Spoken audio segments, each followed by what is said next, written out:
அப்படியே வச்சு எடுக்கணும். ஆமாம்.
இந்த புஸ்தகம் வந்து இலவசமாக கொடுக்குறாங்க.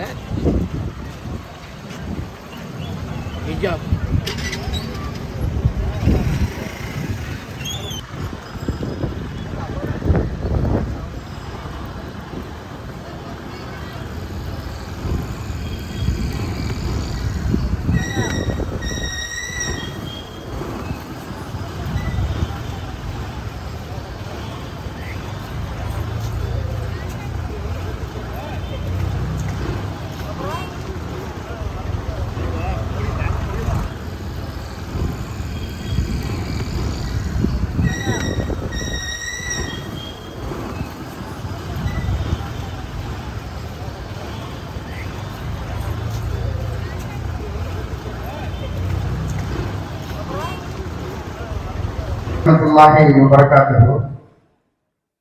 நிகழ்ச்சியின் துவக்கமாக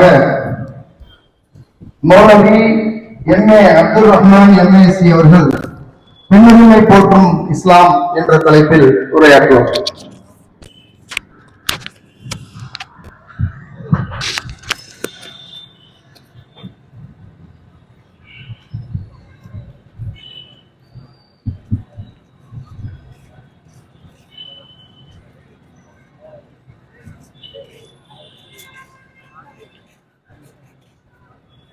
Assalamualaikum warahmatullahi wabarakatuh.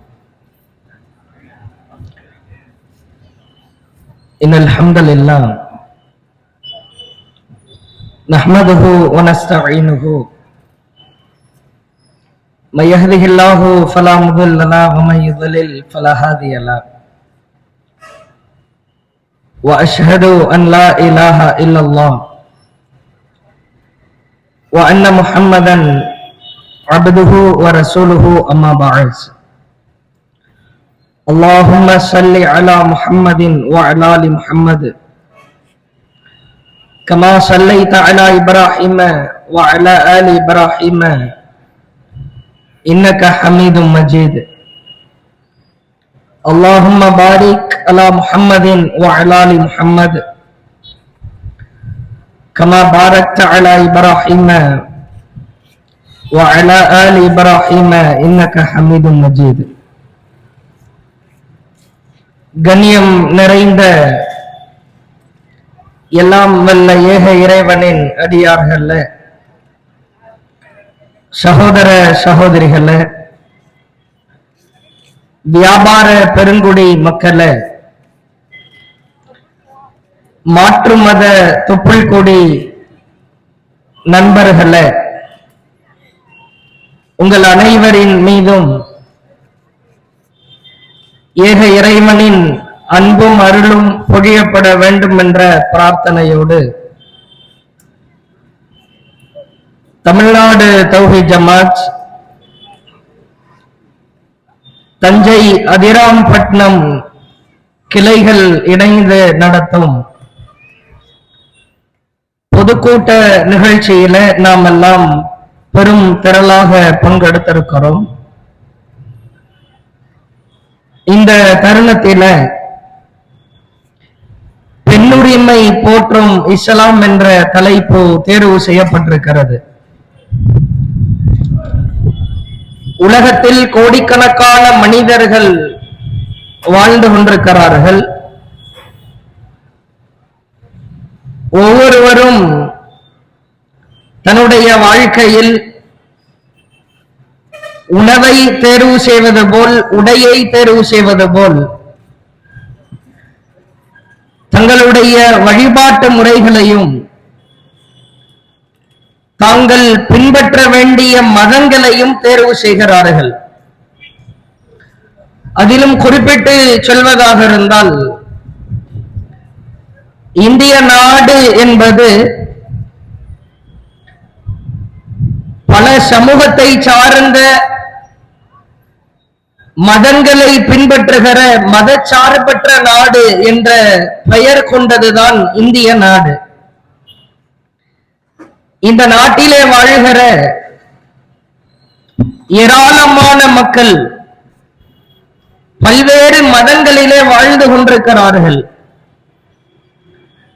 அதிலே இறைவன் ஒருவனை மட்டுமே வணங்க வேண்டும், இறை தூதர் நபிகள் நாயகம் அவர்களை மட்டும்தான் வாழ்வியல் வழிகாட்டியாக பின்பற்ற வேண்டும் என்ற ஓரிரை கொள்கையிலே இந்திய நாட்டில் கணிசமான முஸ்லிம்கள் வாழ்ந்து கொண்டிருக்கிறார்கள். இவ்வாறு வாழ்ந்து கொண்டிருக்கிற பல்வேறு மதத்தை சார்ந்த மக்களுக்கு மத்தியில் அவர்கள் எந்த மதத்தை பின்பற்றினாலும் அதனால் பலதரப்பட்ட விமர்சனங்களுக்கு அவர்கள் உள்ளாக்கப்படுவதில்லை. சங்கடங்கள், சோதனைகள், கஷ்டங்களை அவர்கள் சந்திப்பதில்லை. அவர்கள் பின்பற்றுகிற மதத்தின் காரணமாக அவர்கள் உயிர் பழிக்கு உள்ளாக்கப்படுவதில்லை. அவர்களின் உடல் உறுப்புகளில் இருந்து இரத்தங்கள் ஓட்டப்படுவதில்லை.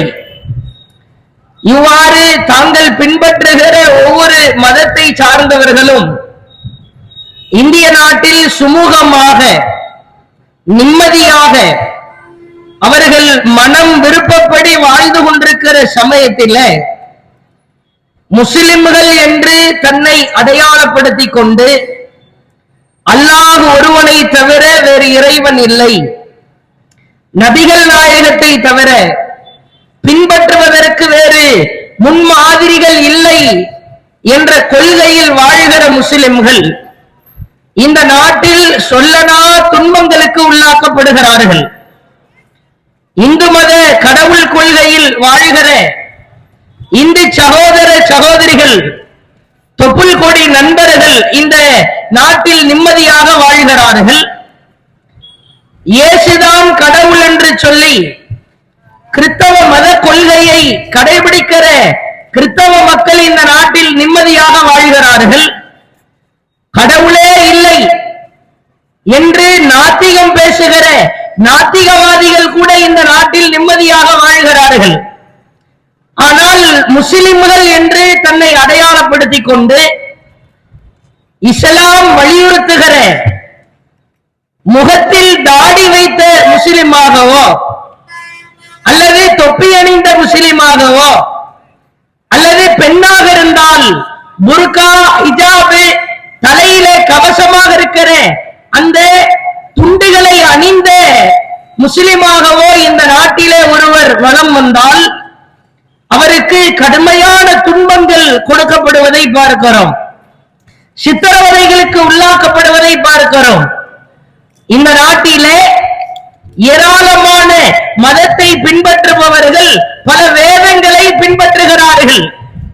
ஒவ்வொருவரும் தங்கள் மதத்தின் அடையாளமாக பலதரப்பட்ட வேதங்களை கடைபிடிக்கிறார்கள்.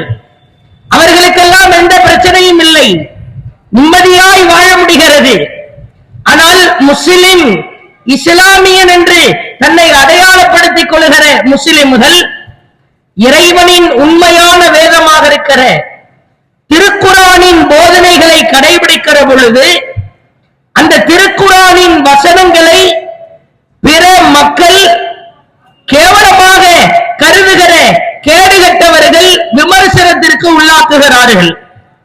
இப்படி நாளுக்கு நாள் இந்த நாட்டில் வாழ்ந்து கொண்டிருக்கிற இஸ்லாமியர்களுக்கு பல ரூபத்தில் இருந்து சொல்லனா துன்பங்களும் சங்கடங்களும் தாறுமாறாய் தலைவிரித்தாடி கொண்டிருப்பதை பார்க்கிறோம். அதிலே குறிப்பிட்டு சொல்வதாக இருந்தால், உலகத்திலே ஒரு பழமொழி ஒன்று சொல்லுவார்கள், ஊரிலே இருக்கிற அனைவரும் ஆடைகள் அணிந்து செல்கிற பொழுது விரல் விட்டு எண்ணுகிற சிலர் நிர்வாணமாய் திரிகிற பொழுது ஆடை அணிந்து செல்கிற மக்களை பார்த்து நிர்வாணமாய் திரிந்தவன் சொல்லுவானாம், இவனுக்கு புத்தி பேதலித்து விட்டது. ஊர்ல இருக்கிற எல்லாரும் ஆடை அணிந்து செல்கிற பொழுது ஓரி இரண்டு நபர்கள் ஆடை அணியாமல் நிர்வாணமாய் ஊரிலே வலம் வருகிற பொழுது ஆடை அணிகிறவர்களை பார்த்தால் கடுப்பாய் வரும், எரிச்சலாய் வரும், டென்ஷன் மண்டைக்கு ஏறு. என்னடா நான் ட்ரெஸ் போடலையே, நிர்வாணமா தான் இருக்கிறேன், நீ மட்டும் எப்படி முழுசா மூடிட்டு போகலாம்? இது வழக்கத்திலே உள்ள ஒரு பழமொழி.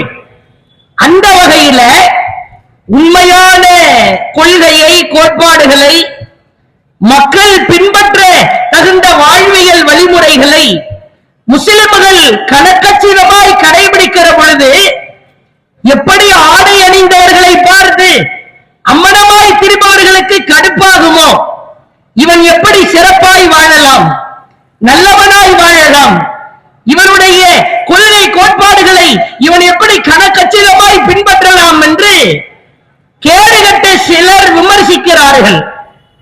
அதில் சமீப காலமாக சில சினிமா படங்களை எடுத்து முஸ்லிம்களை கொச்சைப்படுத்த வேண்டும், இஸ்லாத்தின் கொள்கை கோட்பாடுகளை இல்லாமலாக்க வேண்டும் என்ற வெறித்தனத்தில் சினிமா படங்களின் வாயிலாக இஸ்லாத்தை கொச்சைப்படுத்த நினைக்கிறார்கள். புர்கா என்ற ஒரு திரைப்படம் வெளியாகிறது, தி கேரளா ஸ்டோரி என்ற ஒரு திரைப்படம் வெளியாகிறது, காஷ்மீர் ஃபைல்ஸ் என்ற ஒரு திரைப்படம் வெளியாகிறது. திப்பு சுல்தான் ஏவுகணை வீரர், ஏவுகணையின் ஆசான், சுதந்திர போராட்டத்தினுடைய மிக முக்கியமான தியாகி, அந்த திப்புவை குறித்து கலங்கப்படுத்துகிற, அவமானப்படுத்துகிற படம் ஒன்று தயார் செய்யப்பட்டுக் கொண்டிருக்கிறது. இப்படி திரைப்படங்களை எடுத்து அதிலே இல்லாத சொல்லாத கருத்துக்களை எல்லாம் இஸ்லாத்திற்கும் முஸ்லிம்களுக்கும் அவர்களின் கொள்கை கோட்பாடுகளுக்கு சம்பந்தம் இல்லாத கருத்துக்களை எல்லாம் திரைப்படங்களின் வாயிலாக மக்களுக்கு மத்தியிலே பரப்ப ஆரம்பிக்கிறார்கள். ஆனால் நம் நாட்டினுடைய ஒரு சாபக்கேடு என்ன தெரியுமா? எல்லா நாட்டை சார்ந்தவர்களும் திரைப்படத்தை பொழுதுபோக்காக பார்க்கிறார்கள். இந்திய நாட்டிலே உள்ள மக்கள் மாத்திரம்தான் திரைப்படத்தை வாழ்வியலாக பார்க்கிறார்கள். திரைப்படம் வாழ்வியலாக மாறுமா? நீங்க ஒரே ஒருத்தரை காட்டுங்க பார்க்கலாம். இந்த சினிமா படத்தை பார்த்ததன் மூலமாக ஒழுக்கத்தில் சிறந்து விளங்கினான், நாகரிகத்தில் சிறந்து விளங்கினான், இந்த சினிமா படத்தின் மூலமாக இவன் வாழ்க்கை செழித்தது என்று ஒரே ஒருவரை காட்ட முடியுமா? சினிமா நாகரிகத்தை கற்றுத்தராது, நாரடிக்கும். சினிமா ஒழுக்கத்தை கற்றுத்தராது, கேவலப்படுத்தும். சினிமா கல்வியை கற்றுத்தராது, கற்பழிக்க கற்றுக் கொடுக்கும். சினிமாவை காட்டி காட்டித்தான் காதலை தூண்டுகிறான். சினிமாவை காட்டி, சினிமா ஹீரோயின்களை காட்டி விபச்சாரத்தை பரப்புகிறான். பொழுதுபோக்கை பொழுதுபோக்காக பார்க்க வேண்டுமே ஒழிய அந்த பொழுதுபோக்கை வாழ்வியலாக மாற்றுகிறார்கள். இப்ப சிலர் இந்திய நாட்டில் படையெடுத்து கிளம்பி இருக்கிறார்கள். என்னவா? இஸ்லாமிய பெண்களுக்கெல்லாம் கடுமையான மன உளைச்சல்கள் ஏற்படுகிறது, அவர்களின் உணர்வுகளை கொச்சைப்படுத்துகிறார்கள். இஸ்லாம் இஸ்லாம் இந்த மார்க்கம் இஸ்லாமிய பெண்களை கொடுமைப்படுத்துகிறது, அடிமைப்படுத்துகிறது, இழிவுபடுத்துகிறது, அவர்களின் உணர்வுகளுக்கு மதிப்பு கொடுக்க மறுக்கிறது, அவர்களை அறைக்குள் பூட்டி சித்திரவதை செய்கிறது. அதனால என்ன, நான் படையெடுக்கிறேன். இந்த சினிமா படத்து காட்சிகள் மூலமா முஸ்லிம் பெண்களின் கொடுமைகளை தடுத்து நிறுத்த போகிறேன். அடக்கும் முட்டைகளா, சூரியனை பார்த்து ஒருத்தன் உள்ளங்கையை வச்சு மறைச்சுக்கிட்டு சொன்னா நான் சூரியனை மறைச்சிட்டேன்னு. அந்த கதையா இருக்கு இவன் கதை. பூனை தான் கண்ணை மட்டும்தான் மூடி இருக்குமா, ஆனா உலகமே இருட்டாயிடுச்சுன்னு நினைக்குமா. அது மாதிரி இருக்கிறது இவன் சிந்தனை. இஸ்லாமிய மார்க்கம் சவாலாக நெஞ்சூர உறுதியிட்டு தில்லா துணிச்சலா உங்களுக்கு சில அறைகூவலை விடுக்கிறது. கூடியிருக்கிற மக்கள், கேட்டுக்கொண்டிருக்கிற மக்கள், உங்களுக்கு மத்தியில ஒரே ஒரு சவால் தான் அடித்து சொல்லுகிறோம், அடித்தரமாக சொல்லுகிறோம். உலகத்திலேயே இஸ்லாமிய மார்க்கத்தை போன்று, இஸ்லாமிய மதத்தை போன்று, இஸ்லாமிய கொள்கை கோட்பாடுகளை போன்று பெண்களை கண்ணியப்படுத்தி கண்ணியத்தின் உச்சத்திலே போய் நிறுத்துகிற வேறு எந்த மதமும் மார்க்கமும் உலகத்தில் இல்லவே இல்லை, அடித்து சொல்லலாம். ஆனால் நிலைமை எப்படி இருக்கிறது தெரியுமா? மற்ற மற்ற சமூகத்தை சார்ந்தவர்கள் பெண்களுடைய நிலைமை, பெண்களுடைய அந்த வாழ்க்கை திட்டங்கள் எவ்வாறெல்லாம் இருந்தது என்பதற்கான சான்றுகளை எல்லாம் பாருங்கள். ஒரு காலகட்டம் இருந்தது, பெண்களை எந்த அளவிற்கு கேவலப்படுத்தி வைத்திருந்தார்கள் என்பதை தெரியப்படுத்தி புரிய வைத்துவிட்டு இஸ்லாம் பெண்களை எப்படி போற்றுகிறது, கண்ணியப்படுத்துகிறது என்பதற்கான செய்திகளை நாம் பட்டியலாக ஆதாரப்பூர்வமாக ஆணித்தரமாக எடுத்துரைக்கிறோம். சில காலகட்டங்களுக்கு முன்பு நாகரிக கோட்பாடுகள் என்று சில கொள்கைகளை வைத்திருந்தார்கள். இந்த நாகரிக கோட்பாடுகளின் வாயிலாகத்தான் பலர் தங்களுடைய மத பிரச்சாரங்களை அமைத்தார்கள். அதிலே பாருங்கள், பெண்களுக்கு கொடுக்கப்படுகிற, பெண்களுக்கு இழைக்கப்படுகிற அநீதிகளை பாருங்கள், கொடுமைகளை பாருங்கள். இந்த நாகரிக கோட்பாடில் பாபிலோன் நாகரிகம் என்ற ஒரு நாகரிக கோட்பாடு, உலகத்தில் இருக்கிற அனைத்து நாடுகளிலும் கோட்பாடுகளிலும் சாறு விழுந்து உங்களிடத்திலே சமர்ப்பிக்கிறோம். பெண்களின் நிலை எப்படி இருந்தது, இன்றளவும் எப்படி இருக்கிறது என்பதற்கான சான்று. பாபிலோன் நாகரிகம் என்ற ஒரு நாகரிகம் இருக்கிறது. இவர்களுடைய சமூக வழக்கு என்ன அப்படின்னா, ஒரு ஆண் தவறிழைத்தால் ஒரு கணவனோ, ஒரு தகப்பனோ, ஒரு மகனோ, ஒரு சகோதரனோ தவறிழைத்தால் வீடுகளிலே இருக்கிற பெண்களை தண்டிப்பார்களாம். வீட்டில் இருக்கிற புருஷன் தப்பு செஞ்சா அவனை தண்டிக்கணும், அதான் நியாயம். மகன் தப்பு செஞ்சா மகனை தண்டிக்கணும். சகோதரன் தவறிழைத்தால் சகோதரனை தண்டிக்க வேண்டும், அதுதான் நியாயம்.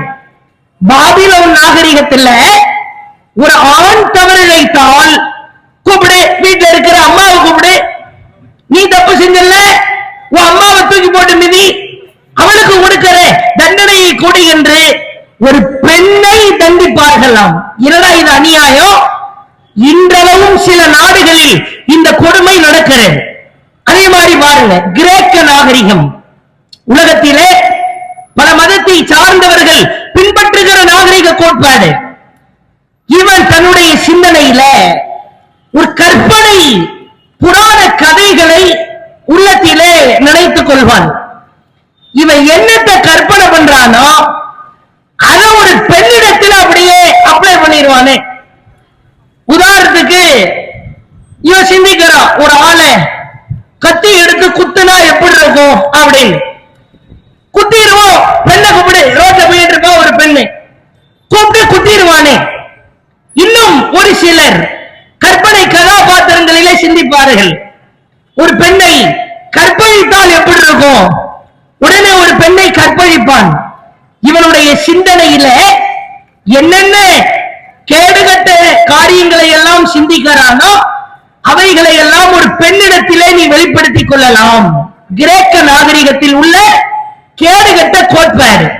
இன்றளவும் பல நாடுகளில் பெண்களுக்கு இந்த கொடுமை அநீதி இழைக்கப்படுகிறது. அடுத்து பாருங்க, ரோம நாகரிகம். உலக அளவுல பெண்களை கேவலப்படுத்தி அவமானப்படுத்தி பெண்களுக்கு கொடுக்கிற உணர்வுகளை எல்லாம் கொடுக்க தவறுகிறார்கள். எப்படி என்று பாருங்கள். ஒரு பெண்ணு மனைவியாக இருக்கலாம், மகளாக இருக்கலாம், தாயாக இருக்கலாம், சகோதரியாக இருக்கலாம்.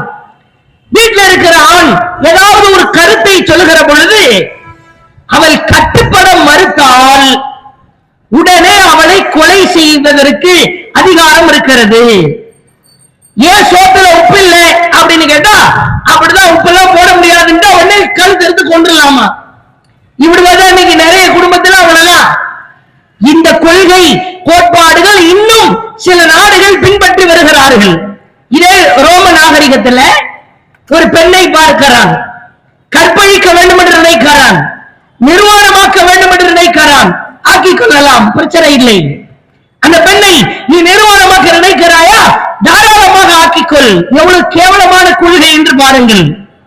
எகிப்திய நாகரிகம் இன்றைக்கும் மேலை நாடுகளிலே பல ஐரோப்பிய நாடுகளில் இருக்கிற கொள்கை கோட்பாடு.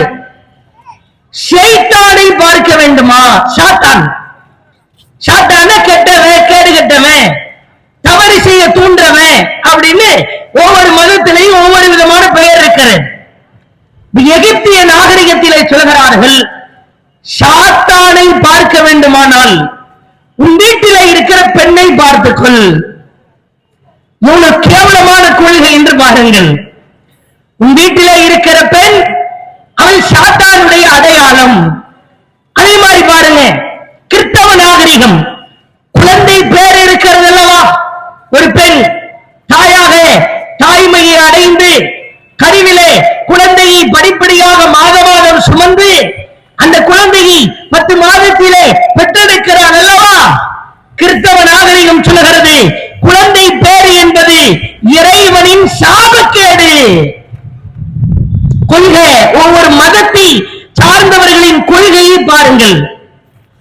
அரேபிய கல்ச்சர்ல, நாகரிகத்தில் குர்ஆன் இறங்குவதற்கு முன்பு, முகமது நபி அவர்கள் தூதராக தேர்வு செய்யப்படுவதற்கு முன்பு பெண் குழந்தை பிறந்து விட்டால் துர்ச்செய்தியாக கருதினார்கள். பெண் குழந்தையை உயிரோடு புதைத்தார்கள். பெண் குழந்தையை இழிவாய் பார்த்தார்கள். பிறகு குர்ஆன் வந்ததற்கு பிறகு, நபிகள் நாயகம் தூதராக தேர்வு செய்யப்பட்டதற்கு பிறகு நிலைமை தலைகீழாய் புரட்டி போடப்படுகிறது.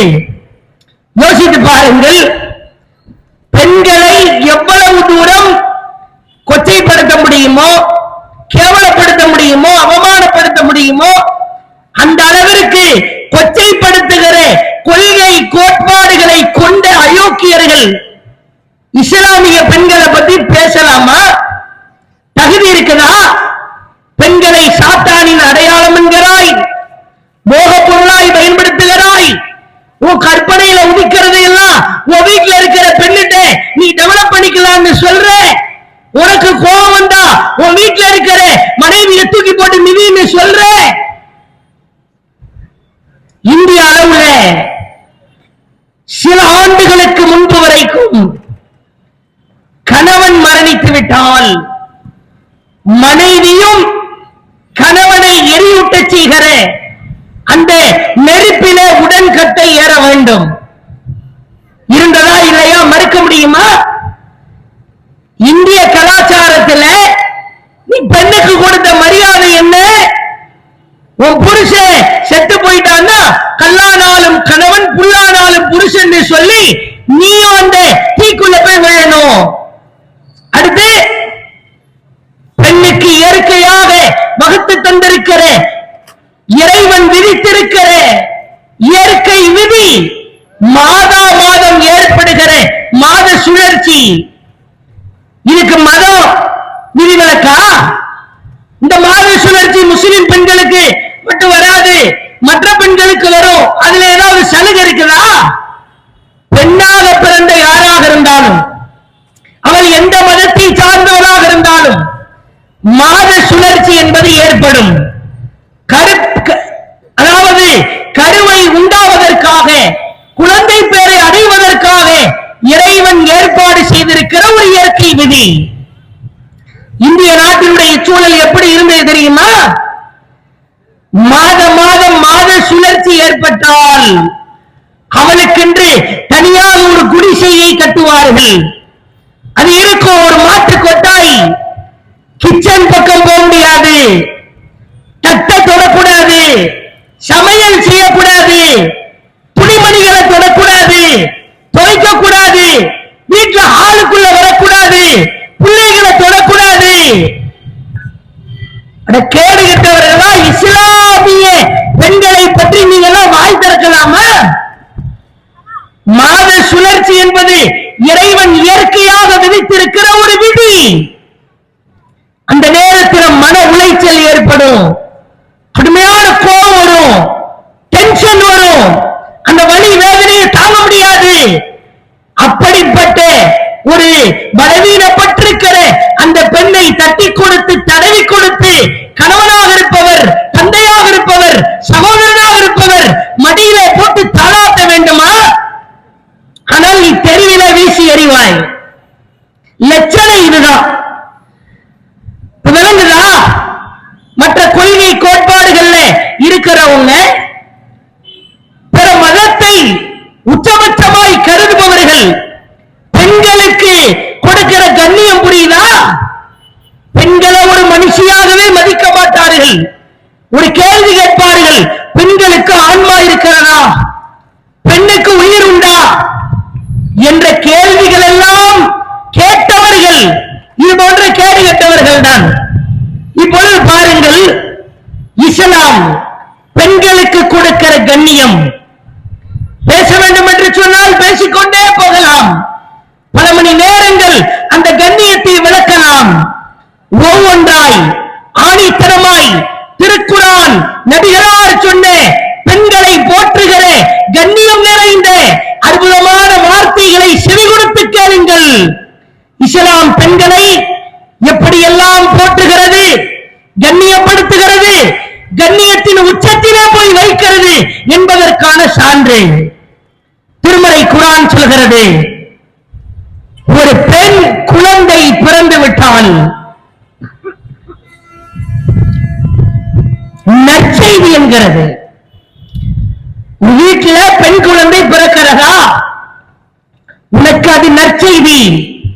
வேறொரு வார்த்தையில இறைவன் சொல்கிறான், ஒரு காலகட்டத்திலே பெண் குழந்தை பிறந்தவுடன் அவனுடைய முகம் அப்படியே கருத்துவிடும். இந்த குழந்தையை உயிரோடு வைத்திருப்பதா அல்லது புதைத்து விடுவதா என்று அவன் சிந்திப்பான். இந்த வசனத்திற்கு மேல் இறைவன் திருக்குர்ஆனிலே சொல்கிறான், உன் வீட்டிலே பிறக்கிற குழந்தை பெண் குழந்தையாக இருந்தால் அது உனக்கு இறைவனின் புறத்திலிருந்து வந்திருக்கிற சுப செய்தி, நற்செய்தி என்கிறது. உன் மூஞ்சு கூட மாறக்கூடாது. பெண் குழந்தை பிறந்தா உயிரோடு புதைக்கிறது, அதை குழி நோண்டி சாகடிக்கிறது, அதெல்லாம் அப்புறம் உன் பேஸ்ல கூட ஒரு மாற்றம் வரக்கூடாது. அவ்வளவு அழுத்தம் திருத்தமான கண்டனத்தை அல்லாஹ் பதிய வைக்கிறான், இறைவன் பதிய வைக்கிறான். அதே மாதிரி பாருங்கள், இறைவனின் தூதர் நபிகள் நாயகம் சொன்னார்கள், யாருக்கு 2 பெண் குழந்தைகள் இருக்கிறதோ அந்த 2 பெண் குழந்தைகளை நல்லொழுக்கமுள்ள பிள்ளைகளாக யார் பெற்றெடுத்து வார்த்தெடுக்கிறாரோ அவருக்கு சொர்க்கம் நிச்சயமாக்கிவிட்டது என்றார்கள். எந்த சொர்க்கத்திற்காக முஸ்லிம்கள் வாழ்கிறார்களோ, சிரமப்பட்டு தொழுகிறார்களோ, நோன்பு பிடிக்கிறார்களோ, அந்த சொர்க்கத்தை வீடுகளிலே பிறக்கிற பெண் குழந்தைகளின் மூலம் இறைவன் தருகிறான். வீட்டுல 2 பெண் குழந்தை இருக்குதா, கவலைப்படாத. அந்த 2 பெண் குழந்தைகளுக்கு ஒழுக்கத்தை கொடுத்து வளர்த்தால், நல்ல ஒழுக்கமுள்ள பிள்ளையாக வார்த்தெடுத்தால் நீ சொர்க்கத்தில் இருப்பாய். நபிகளார் சொன்னார்கள், இறைவனின் தூதர் சொன்னார்கள், யாருக்கு 2 சகோதரிகள் இருக்கிறதோ, 2 பெண் குழந்தையாகவும் இருக்கலாம் அல்லது 2 சகோதரிகளாகவும் இருக்கலாம். யாருக்கு 2 சகோதரிகள் இருக்கிறதோ அந்த 2 சகோதரிகளை நல்லொழுக்கமுள்ள சகோதரிகளாக வார்த்தெடுத்து திருமணம் முடித்து வைக்கிறாரா, அவரும் நானும் மறுமையிலே இப்படி இருப்போம் என்று தன் 2 விரலை காட்டினார்கள். நான் இங்கே இருக்கிறேன் என்றால் பெண் சகோதரிகளை நல்லொழுக்கமுள்ள சகோதரிகளாக வார்த்தெடுத்தவர் இங்கே இருப்பார். எந்த முஸ்லிம்கள் நபிகள் நாயகத்தினுடைய முகத்தை பார்க்காமலேயே அவர்களை உயிரை விட மேலாக நேசிக்கிறார்களா, அப்படிப்பட்ட நபிகளாரோடு இருக்கிற பாக்கியம் பெண் சகோதரிகள் இருக்கிற வீடுகளில் உள்ளவர்களுக்கு கிடைக்கும் என்றார்கள். அதே மாதிரி பாருங்க, ஒரு மனிதர் திருமணம் முடிக்க வேண்டும், திருமணத்திற்காக பெண்ணை தேர்வு செய்ய வேண்டும். இஸ்லாமிய மார்க்கம் சொல்கிறது, நீ திருமணத்திற்காக தேர்வு செய்யக்கூடிய பெண் அழகு இருக்கிறதா என்று பார்ப்பதை விட அவனுடைய குடும்ப பாரம்பரியம் இருக்கிறதா என்று பார்ப்பதை விட அவனிடத்தில் செல்வம் இருக்கிறதா என்று பார்ப்பதை விட அவனிடத்தில் இஸ்லாமிய கல்வி இருக்கிறதா, இறைவனுக்கு கட்டுப்பட்டு நடப்பவளா, இறை தூதரின் போதனைகளை பின்பற்றுபவளா என்று நீ உற்றுப்பார், உற்று நோக்கிப்பார். சொல்லிவிட்டு சொன்னார்கள், எவன் ஒருவன் மார்க்கப்பட்டுள்ள ஒழுக்கமான குர்ஆனை படித்த ஹதீஸை படித்த நன்கறிந்த பெண்ணை திருமணம் முடிக்கிறானோ அவனுடைய வெற்றி அந்த பெண்ணின் பின்னால் இருக்கிறது என்றார்கள்.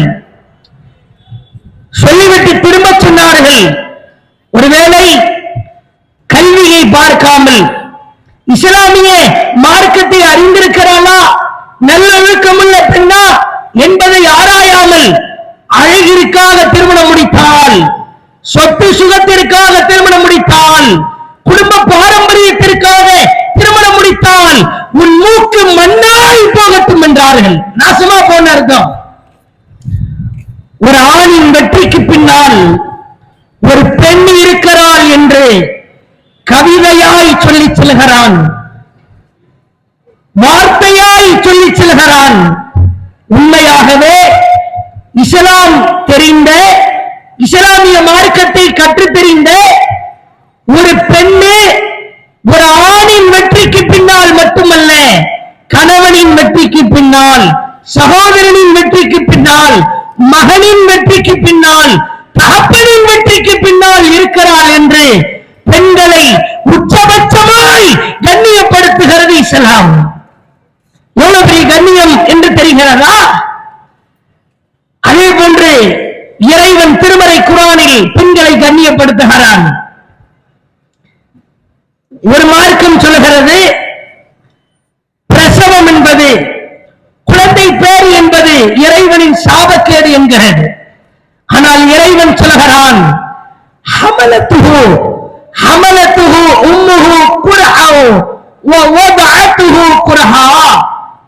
உன் தாய் உன்னை கருவிலே சிரமத்திற்கு மேல் சிரமப்பட்டு, கஷ்டத்திற்கு மேல் கஷ்டப்பட்டு, சோதனைக்கு மேல் சோதனையை அனுபவித்து உன்னை பெற்றெடுத்தால் அந்த தாய்க்கு இரக்கம் காட்டு என்கிறது. குழந்தை பேறு குறித்து இஸ்லாம் உச்சபட்சமாய் கண்ணியப்படுத்துகிறது.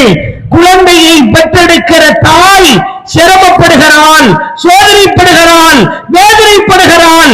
மக்களே, அந்த தாய்க்கு நீ இரக்கம் காட்டு என்று பெண்களை உச்சபட்சமாய் இஸ்லாம் கண்ணியப்படுத்துகிறது. அடுத்து பாருங்கள், ஒரு மனிதர் முஹம்மது நபி அவர்களிடத்திலே வருகிறார், வந்து கேட்கிறார், உலகத்திலேயே நான் நட்பு கொள்வதற்கு தகுதியான, மிகவும் தகுதி படைத்த நபர் யார்? நபிகள் நாயகம் சொன்னார்கள், உன்னுடைய தாய் என்றார்கள். அடுத்து யார் என்று கேட்கிறார், உன்னுடைய தாய் என்கிறார்கள். அடுத்து யார் என்று கேட்கிறார், உன்னுடைய தாய் என்கிறார்கள். அந்த மனிதர், கேள்வி கேட்ட மனிதர், அல்லாஹ்வின் தூதரே, நபி அவர்களே, தாய்க்கு அடுத்து யார் என்று சொல்லுங்கள். நிறுத்துற மாதிரி தெரியல, வரிசையா தாய் தாயின்னு அடுக்கிக்கிட்டே போறாங்க. தாய்க்கு அடுத்து யார் என்று சொல்லுங்கள் என்று கேட்கிறார். உன் தந்தை என்கிறார்கள். 100% இருக்கிறது என்றால் 25 பிளஸ் 25 50 பிளஸ் 25 75 75% தாய்க்கு முக்கியத்துவம் கொடு, 25% தந்தைக்கு முக்கியத்துவம் கொடு என்று தாய்மையின் மகத்துவத்தை உச்சத்திலே கொண்டு போய் நிறுத்துகிறது இஸ்லாம். அடுத்து பாருங்கள், இறைவன் திருமறை குர்ஆனிலே சொல்கிறான், உலகத்திற்கு சொல்கிறான், மனைவிதான் ஒரு மனிதனுக்கு மன அமைதி. وَجَعَلْنَا بَيْنَكُمْ مَوَدَّةً وَرَحْمَةً. உன் வீட்டிலே இருக்கிற உன் மனைவி இருக்கிறார் அல்லவா, அவர்தான் உனக்கு மன அமைதி என்று சொல்லி, வீட்டிலேயே மன அமைதி மனைவிதான் என்று பெண்களை உச்சமாக கண்ணியப்படுத்துகிறது இஸ்லாம். அடுத்து அல்லாஹ்வின் தூதர் சொன்னார்கள், ஒரு மனிதர் சம்பாதிக்கிற சொத்துக்களிலேயே ஆக சிறந்த சொத்து கோடி இருக்கலாம், பணம் இருக்கலாம், லேண்ட் இருக்கலாம், நிலங்கள் இருக்கலாம், தங்க நகைகள், வைரங்கள், வைடூரியங்கள் வைத்திருக்கலாம். ஆனால் ஒரு மனிதன் சேர்க்கிற சொத்துக்களிலேயே ஆக சிறந்த சொத்து நல்லொழுக்கம் உள்ள பெண் தான் என்றார்கள். உன் வீட்டுல கோடி இருக்குது, கோடிக்கணக்கான சொத்துக்களை வைத்திருக்கிறாய், கோடிகளிலே புரள்கிறாய், ஆனால் உன் வீட்டில் நல்லொழுக்கம் உள்ள பெண் இல்லை என்று சொன்னால் நீ பிச்சைக்காரனுக்கு சமம். உன் வீட்டிலே சொத்துக்கள் இல்லை, சுகங்கள் இல்லை, பொருளாதாரங்கள் இல்லை, ஆனால் தாய் என்ற அந்தஸ்திலோ, மகள் என்ற அந்தஸ்திலோ, மனைவி என்ற அந்தஸ்திலோ, சகோதரி என்ற அந்தஸ்திலோ நல்லொழுக்கம் உள்ள பெண் இருந்தால் நீ கோடிகளை பெற்றவனுக்கு சமம் என்று இஸ்லாம் நல்லொழுக்கம் உள்ள பெண்ணுதான் சொத்துக்களிலேயே மிகச்சிறந்த சொத்து என்று பெண்களை உச்சபட்சமாய் கண்ணியப்படுத்துகிறது. எப்படிப்பட்ட மார்க்கம் என்று விளங்குகிறதா? இந்த படம் எடுக்கிறதுக்கு முன்னாடி இஸ்லாத்தை படிச்சு பாத்தியா? இஸ்லாமிய கொள்கை கோட்பாடுகள் தெரியுமா? சர்வ சாதாரணமாய் கற்பொழுக்கம் உள்ள பெண்களின் மீது அவதூறுகளை சுமத்துகிறார்கள். ஒரு பெண்ணை கேவலப்படுத்துகிறான், வேறொரு ஆணோடு சேர்த்து வைத்து பெண்களை கூட்டு வைத்து பேசுகிறான். இறைவன் அகில உலகத்திற்கும் எச்சரிக்கை விடுக்கிறான். மக்களே புரிந்து கொள்ளுங்கள், கற்பொழுக்கமுள்ள நல்ல பெண்ணின் மீது எவன் அவதூறு சுமத்தி 4 சாட்சிகளை கொண்டு வரவில்லையோ அவரை நடுத்தருவிலே நிறுத்தி 80 கசேடி அடியுங்கள் என்று நல்லொழுக்கமுள்ள பெண்ணின் மீது அவதூறு சுமத்துகிற கேடுகட்டவனை இஸ்லாம் கேவலப்படுத்தி நல்லொழுக்கமுள்ள பெண்ணை கண்ணியப்படுத்துகிறது இஸ்லாம். அதே போன்று பாருங்கள், பெண்களாக இருப்பவர்கள் முஸ்லிம்கள் ஒரு நாளைக்கு 5 நேர தொழுகைகளை தொழுவார்கள், பள்ளிவாசலுக்கு சென்று தொழுவார்கள். பெண்களாக இருந்தால் பள்ளிவாசலுக்குள் தொழுகைக்கு வரலாம். வெள்ளிக்கிழமை சிறப்பு தொழுகையை பள்ளிவாசலுக்கு வந்து தொழலாம் என்று ஆணைய உரிமையை கொடுத்து கண்ணியப்படுத்துகிறது இஸ்லாம். திருமறை குர்ஆனிலே அகில உலகத்திற்கும் முன்மாதிரியாக 2 பெண்களை இறைவன் சொல்லி, இந்த நல்லொழுக்கமுள்ள பெண்களை போன்று உலகத்தில் இருக்கிற அனைத்து மக்களும் வாழ வேண்டும் என்று பெண்களை உச்சபட்சமாய் இஸ்லாம் கண்ணியம் கேவலப்படுத்துகிறது. இது போன்று எத்துணை எத்துணை செய்திகள். இஸ்லாமிய மார்க்கம் ஏதாவது ஒரு இடத்துல, ஒரே ஒரு இடத்துல பெண்களை கேவலப்படுத்துகிறது, அவமானப்படுத்துகிறது, கொச்சைப்படுத்துகிறது, இழிவுபடுத்துகிறது என்று ஏதாவது ஒரு இடத்துல காட்ட முடியுமா?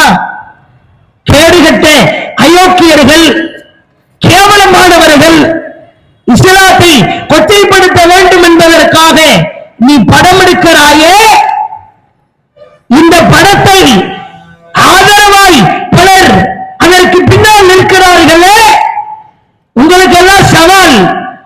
குர்ஆனிலேயோ நபிகள் நாயகத்தின் வார்த்தையிலேயோ இஸ்லாமிய கொள்கையிலேயோ பெண்கள் குறித்து ஒரே ஒரு இடத்தில் இழிவாய் நடத்துகிறது என்று ஒன்றை காட்டி பார்க்கலாம். அதே மாதிரி பாருங்க, இஸ்லாம் பெண்களுக்கு பலவிதமான உரிமைகளை கொடுக்கிறது. ஆண்களும் பெண்களும் இஸ்லாத்தின்படி சரி சமம்தான். படைப்பின்படி சில வித்தியாசம் இருக்கும், அவ்வளவுதான்.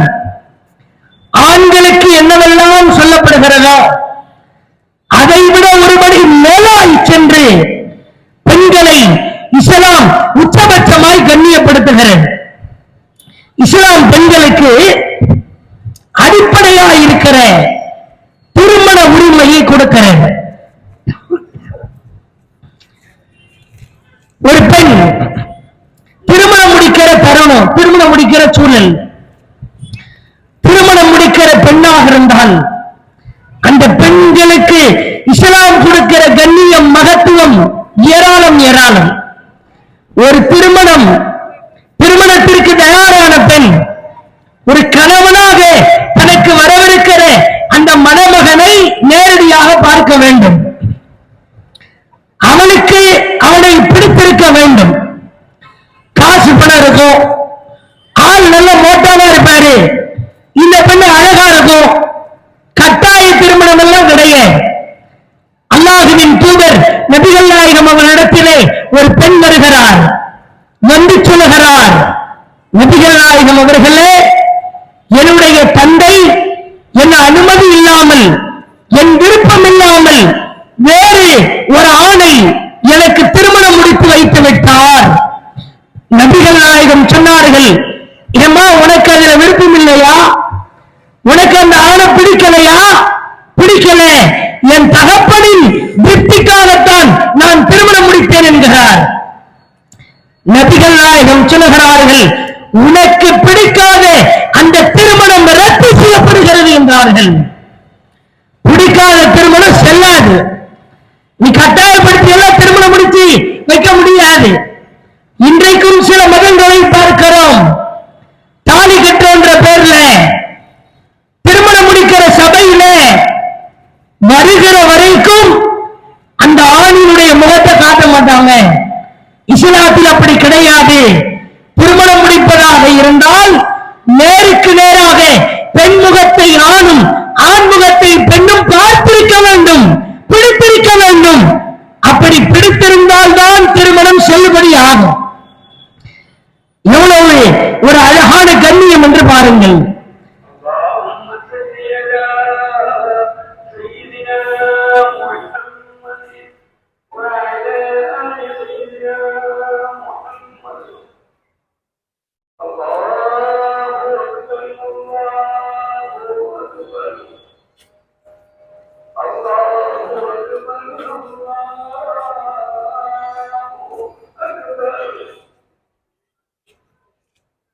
أشهد أن لا إله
ஒரு பெண்ணாக இருந்தால் இஸ்லாம் எவ்வளவு மகத்தான கண்ணியத்தை கொடுக்கிறது என்பதற்கு திருமண உரிமை ஒரு மிகச்சிறந்த சான்று. உலகத்தில் ஏராளமான பெண் குழந்தைகள் சாகடிக்கப்படுகிறது, உயிரோடு புதைக்கப்படுகிறது. சமீபத்திலே கூட பார்க்கலாம், சில பெண் குழந்தைகளை குப்பை தொட்டியிலே வீசியவாறு அந்த குழந்தையை பெற்றெடுத்த பெற்றோர்கள் எல்லாம் ஓடிவிடுகிறார்கள். இதற்கென்றே சில ஆசிரமங்கள், சில நிறுவனங்கள் பெண் குழந்தைகளை எடுத்து வளர்த்துக் கொண்டிருக்கிறார்கள். காரணம் என்ன தெரியுமா? இந்த பெண்ணு வளர்ந்து பெரிதாகி விட்டால் திருமணமா ஒண்ணு நடக்கும். நம்ம உயிரை எல்லாம் எடுத்து ரத்தத்தை எல்லாம் குடிச்சு நம்ம இவ்வளவு வருடம் சம்பாத்தியங்களை எல்லாம் அக்குவேற ஆணிவரா உருகி எடுத்து வரதட்சணை குடும்பையில நம்மளை சாகடித்து விடுவார்கள். இதனால நமக்கும் கஷ்டம், நம்ம பெற்றெடுத்த இந்த பிள்ளைக்கும் கஷ்டம். என்ன செய்வோம்? நீ பெருசாகி வரதட்சணை கொடுமையில அவதிப்பட்டு கேஸ் வெடிச்சு சாகிறதுக்கு, எலி மருந்து சாப்பிட்டு சாகிறதுக்கு, ட்ரெயின்ல உளுந்து சாகிறதுக்கு பதிலா சின்ன வயசுல நானே ஒண்ணு கஷ்டம் தெரியாம கொண்டுறேன்னு சொல்லி பல தகப்பனார்கள் பெண் பிள்ளைகளை கொண்டு விடுகிறார்கள். ஒரு புள்ளி விவர ஆய்வறிக்கை சொல்கிறது, இந்தியாவுல ஒரு நாளைக்கு 420 கருக்கலைப்புகள் மூலமாக பெண் குழந்தைகள் கொல்லப்படுகிறார்கள். ஸ்கேன் எடுக்க வேண்டியது, கருவுல இருக்கிறது பொம்பளை பிள்ளையா ஆண் பிள்ளையான்னு பார்க்கணும். பெண் பிள்ளைன்னா கருவிலையே வச்சு சமாதி கட்டிடுறது. ஒரு நாளைக்கு 420 பெண் பிள்ளைகள். அது அல்லாம இந்தியாவுல பெண் குழந்தை பிறந்த உடனே 475 பெண் குழந்தைகள் என்ற காரணத்தினால் கொல்லப்படுறாங்க. கருவுல வச்சு கொல்லப்படுறது 425 ஒரு நாளைக்கு.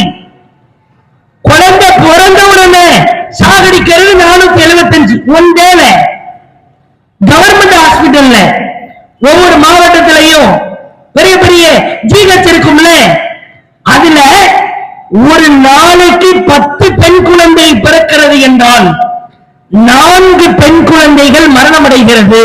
அது எப்படி சாகுதெல்லாம் தெரியாது.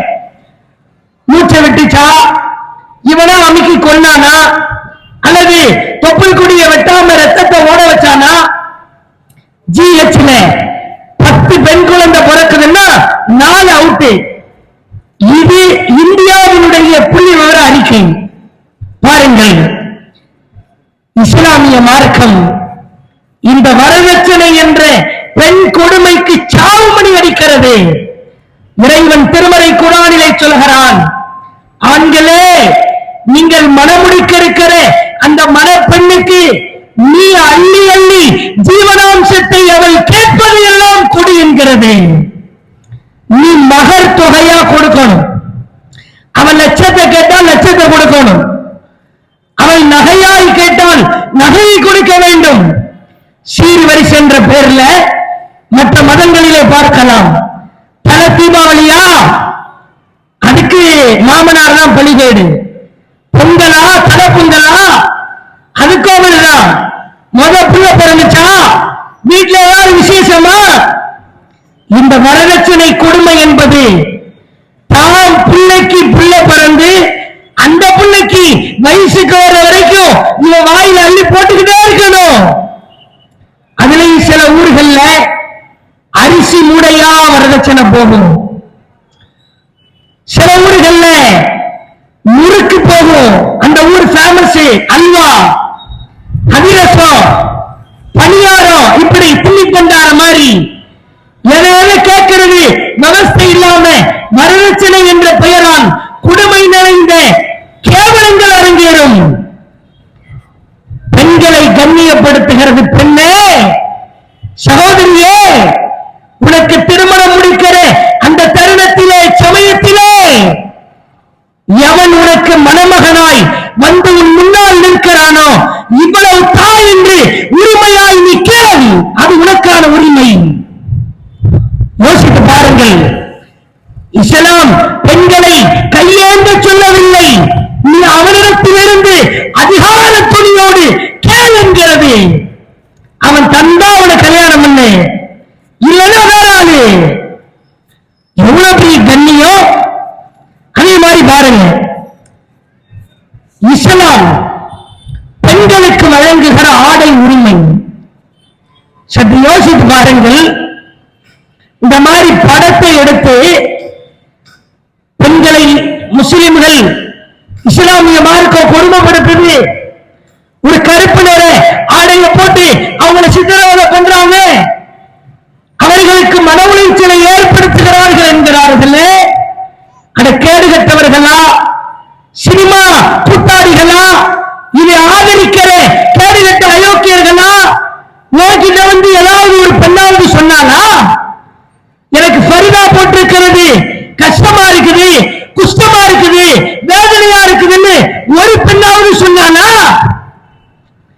எங்கள் பெண்கள் அவர்கள் தலைக்கு போடுகிற முக்காட்டு துணியை, மேனியை மறைக்கிற ஹிஜாபை ஆனந்தமாய் அணிகிறார்கள், மகிழ்ச்சியாய் அணிகிறார்கள். ஒருபடி மேலாய் சொல்வதாக இருந்தால் எங்கள் இஸ்லாமிய பெண்கள் அவர்கள் அணிகிற ஹிஜாபை அவர்களின் உரிமையாக அல்ல, உயிராய் பார்க்கிறார்கள். இங்க உயிரே போனாலும் சரிதான், இந்த ஹிஜாபை நாங்க விட்டுக் கொடுக்க மாட்டோம் அப்படின்றதுல கொண்ட கொள்கையில் உறுதியாயிருக்கிறார்கள். யோசித்து பாருங்கள், ஒரு பெண் என்பவள் அவள் சில ஆண்களின் கயவ பார்வைகளில் இருந்து காப்பாற்றப்பட வேண்டும். அதற்கு இந்த ஹிஜாப் ஒரு கேடயம். பெண்களை பாருங்கள், யாரையும் குற்றம் சொல்லல, குறை சொல்லல, அவர்கள் அணிகிற ஆடையை பாருங்கள். ஒரு சேலை உடுத்துட்டு ஒரு பொம்பளை ரோட்ல வீதியில வர முடியுதா? ஒரு சுடிதார் போட்டு வர முடியுதா? ஒரு பஸ்ல போகும்போது ஒரு பெண்ணு கையை தூக்கி கம்பியை பிடிக்க முடியுதா? சுற்றி இருக்கிறான், கயம பார்வையால் பார்க்கிறான். இரவு நேரத்திலே சேலையோடு, நைட்டியோடு, சுடிதாரோடு ஒரு பெண் வீதியிலே வந்தால் அவள் நிம்மதியாய் திரும்ப முடிகிறதா?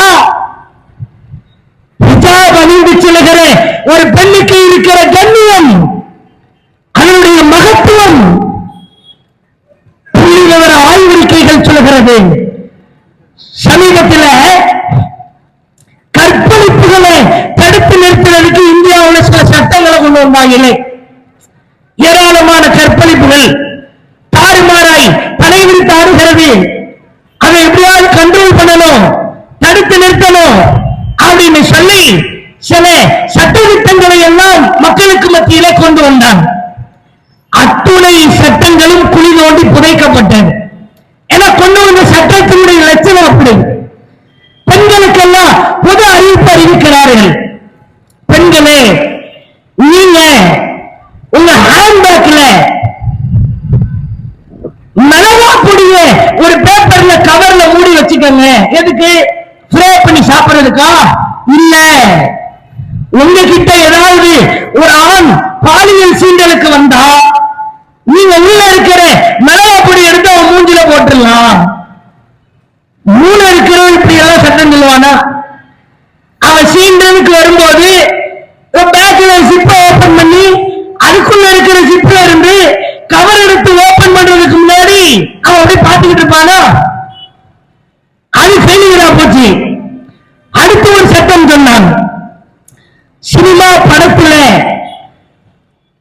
குடிக்கிற பொழுது மது உடல் நலத்திற்கு கேடு அப்படின்னு கீழே ஒரு குறிப்பு போடுற மாதிரி சினிமாவில் கற்பழிப்பு சீன் வரும்போது கற்பழிப்பு அது ஒழுக்கக்கேடான செயல்னு ஒரு கீழே ஒண்ணு போட்டு விட்டுருவோம். சட்டத்தினுடைய லட்சணத்தை பாருங்க.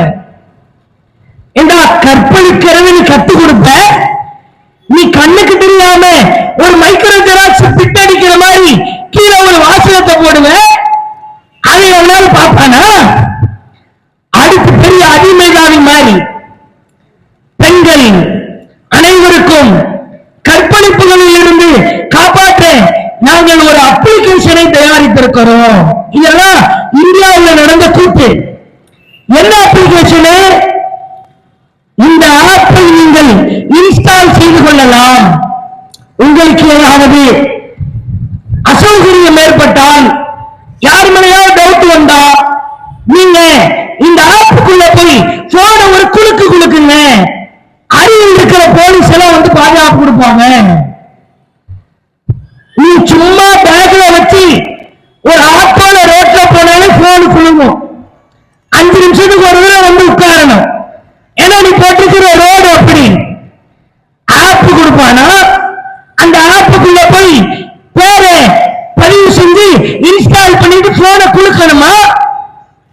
சட்டத்தினுடைய லட்சணத்தை பாருங்கள். இஸ்லாம் அறிவிக்கிறது, அறைகூல் விடுகிறது. உங்களுக்கு பாதுகாப்பு வேண்டுமா?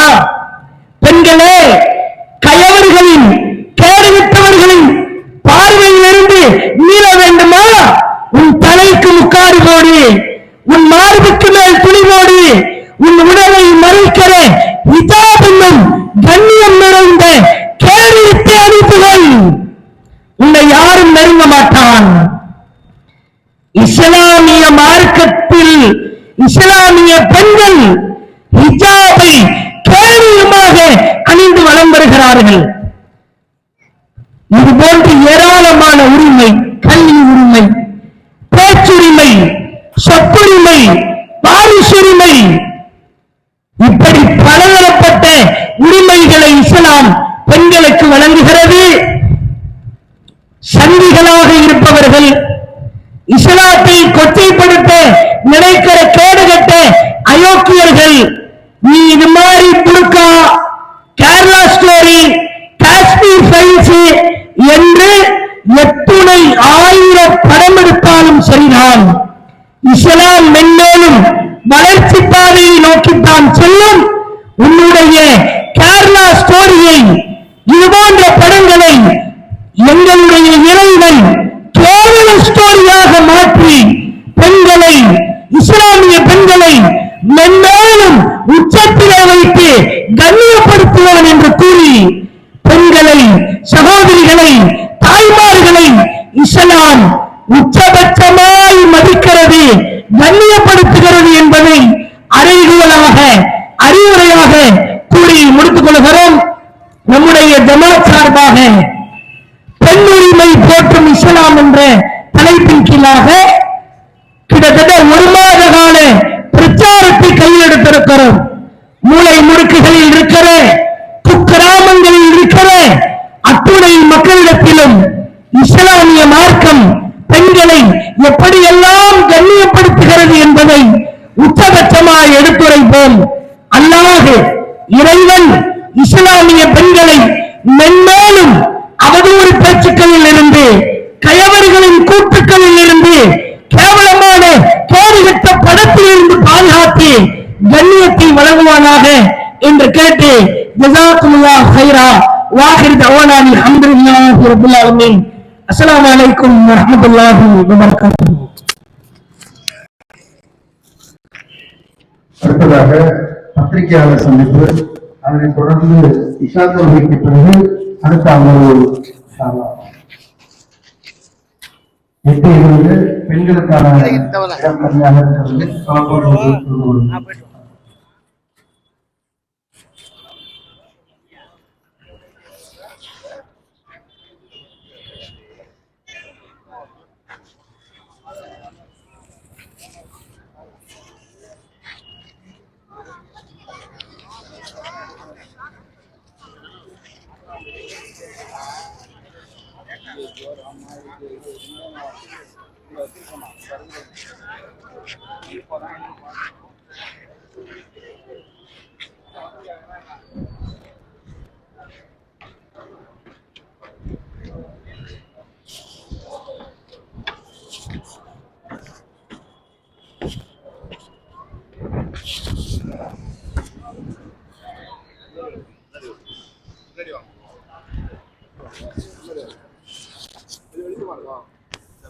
பின்னாடி உள்ள கவர் ஆயிடும்ல முன்னாடி வாங்கலாம் சேர ஒதுக்கிடுங்க அவ்வளோ சேர ஒதுக்குங்க அவர்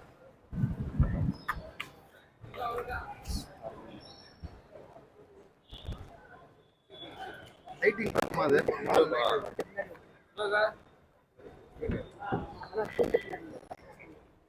மைக்க ஒரு ஆள் அப்படியே நவந்துக்கலாம் சிவகுமார் அப்புறம் வச்சிருக்கா ஒன்னொரு மைக்கு கொடுங்க ஓகே ரவி வச்சிருக்காங்க அப்படியே விடுங்க அப்படியே இருக்கும்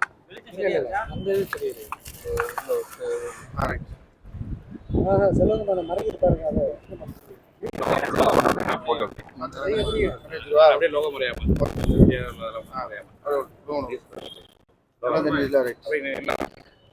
சரி கரெக்டா இருக்கா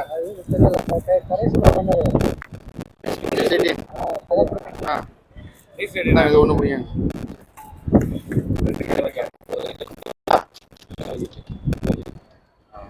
சரி